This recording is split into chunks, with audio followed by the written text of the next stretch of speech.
John King, USA, CNN, weeknights 7 Eastern. Arnie Gunderson with us now live. Arnie, you were with us very early and throughout this crisis, and you long argued it was worse than they were telling us. What do you make of this news now? How could they have not known? Well, I'm not surprised. You know, they're saying now, these are all calculations. All of the instruments were blown to smithereens, so they're calculating what these exposures were. How could they not know? I think there was some confusion, and there's some cultural issues, too, with the Japanese.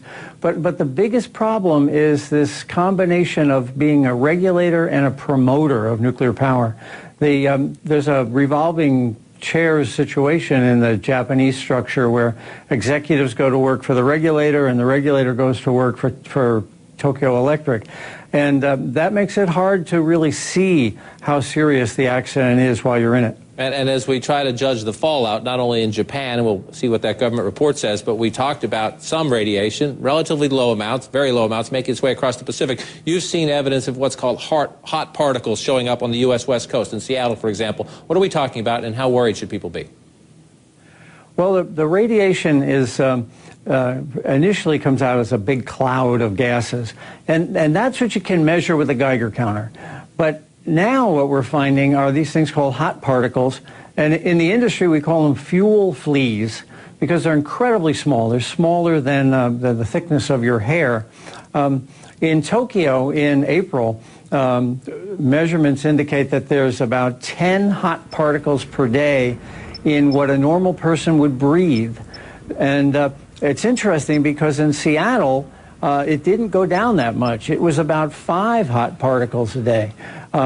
Because most of the time, as we talked about back in April, the wind was blowing toward the West Coast. You know, that's why we were warning to wash your lettuce and things like that. Now, what that means is that these hot particles can lodge in your lung or in your digestive tract or your bone and over time cause a cancer. But they're way too small to be picked up on a large radiation detector. And so, do you believe there are enough of them that people in the West Coast of the United States need to be worried, or is it a very minor concern? Well, the average person breathes in about 10 cubic meters a day.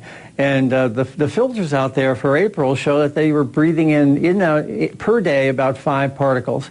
Now, these are charged, which is why we call them fuel fleas, too, and they latch onto lung tissue.